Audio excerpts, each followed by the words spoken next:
જય શ્રી કૃષ્ણ મિત્રો, સ્વાગત છે તમારું મારી આ ચેનલ આધ્યાત્મિક પંથમાં.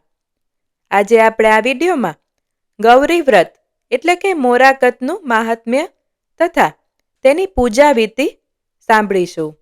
વિડીયો શરૂ કરતા પહેલા જો તમે ચેનલને સબસ્ક્રાઇબ ન કરી હોય તો જરૂરથી કરજો, જેથી આવનારા નવા વિડીયોની માહિતી આપને મળતી રહે. તો ચાલો વિડીયોને શરૂ કરીએ. શિવપુરાણની કથા મુજબ હિમાલયની પુત્રી પાર્વતીએ શિવજીને પતિ રૂપે પ્રાપ્ત કરવા માટે આ વ્રત કર્યું હતું. વ્રત દ્વારા જ પાર્વતીએ પોતાની મનોકામના પૂર્ણ કરી હતી. ત્યારથી જ કુમારિકાઓ પોતાને મનગમતો પતિ પ્રાપ્ત કરવા માટે અને અખંડ સૌભાગ્ય તથા સંતતિ પ્રાપ્તિના શુભ હેતુથી આ વ્રત કરે છે. હવે જાણીએ ગૌરી વ્રતમાં કરવામાં આવતી વિધિ વિશે. અષાઢ સુદ એકાદશીથી પૂર્ણિમા સુધી 5 દિવસનું ગૌરી વ્રત કરવામાં આવે છે.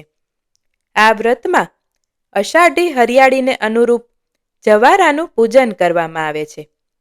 પકવેલા રામપાત્રની અંદર ભીની માટીમાં 7 પ્રકારના ધાન્ય ઘઉં, જવ, તલ, મગ, તુવેર, ચોળા અને અક્ષત વાવીને જવારા ઉગાડાય છે. અષાઢ મહિનામાં આ 7 ધાન્યોથી ખેતરો લહેરાતા હોય છે.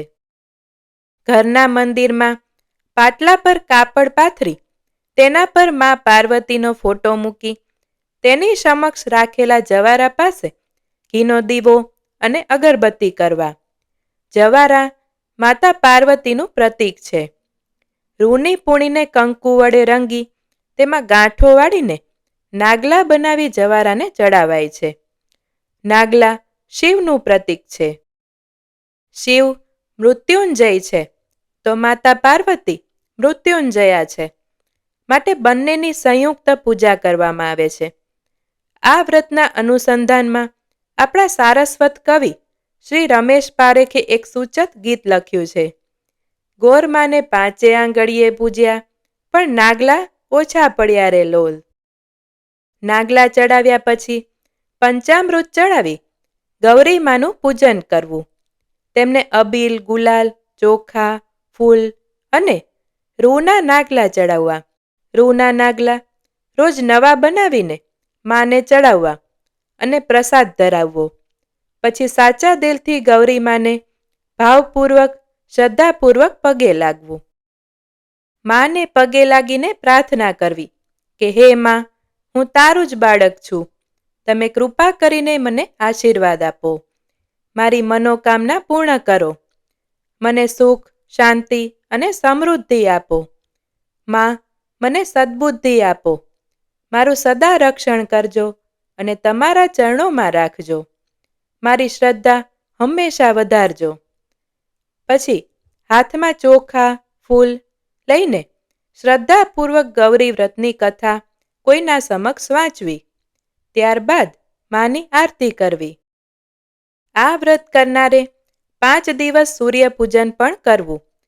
આસન ગ્રહણ કરી ભગવાન સૂર્યનારાયણની છબી કે યંત્ર અથવા મનમાં સૂર્યનારાયણ ભગવાનનું નામ લઈ ધૂપ, દીપ, નૈવેદ્ય, અબીલ, ગુલાલ, કંકુ વગેરે દ્રવ્યોથી પૂજન કરી ભગવાન સૂર્યનારાયણનું ધ્યાન ધરવું. આ વ્રત કરનાર કુંવારી છોકરીઓએ 5 દિવસ એકટાણું જમવું. મોડું ભોજન એટલે કે મીઠા વગરનું અને મોડું ફળાહાર કરવું. 5 દિવસના વ્રત દરમિયાન કુમારિકાઓ મીઠા વગરનું મોડું ભોજન કરી એકટાણું કરે છે.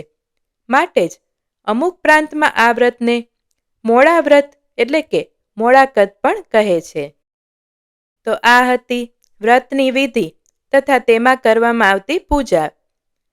હવે આગળ જાણીએ વ્રતની પૂર્ણાહુતિ વિશે. 5 દિવસનું આ વ્રત જ્યારે પૂરું થાય છે ત્યારે 5મા દિવસે જવારાનું જળાશયમાં વિસર્જન કરી કુમારિકાઓ રાત્રિ દરમિયાન જાગરણ કરી શિવ પાર્વતીની ઉપાસના કરે છે. જાગરણ પછીના 6ઠા દિવસના પારણા કરી વ્રતની પૂર્ણાહુતિ કરે છે. હવે આગળ જાણીએ વ્રતની ઉજવણી કેવી રીતે કરવી. સતત 5 વર્ષ સુધી વ્રત ક્રમાનુસાર કર્યા બાદ તેનું ઉજવણું કરવામાં આવે છે. ઉજવણામાં સૌભાગ્યવતી સ્ત્રીઓને જમાડી તેમને સૌભાગ્ય ચિહ્નોનું દાન કરવામાં આવે છે. મિત્રો, આશા રાખું છું કે ગૌરી વ્રતની વિધિ તથા તેમાં લેવામાં આવતી સામગ્રીની સંપૂર્ણ માહિતી તમને મળી ગઈ હશે. જો વિડીયો પસંદ આવ્યો હોય તો લાઈક અને શેર જરૂરથી કરજો અને ચેનલને સબસ્ક્રાઇબ ન કરી હોય તો જરૂરથી કરજો. જય શ્રી કૃષ્ણ.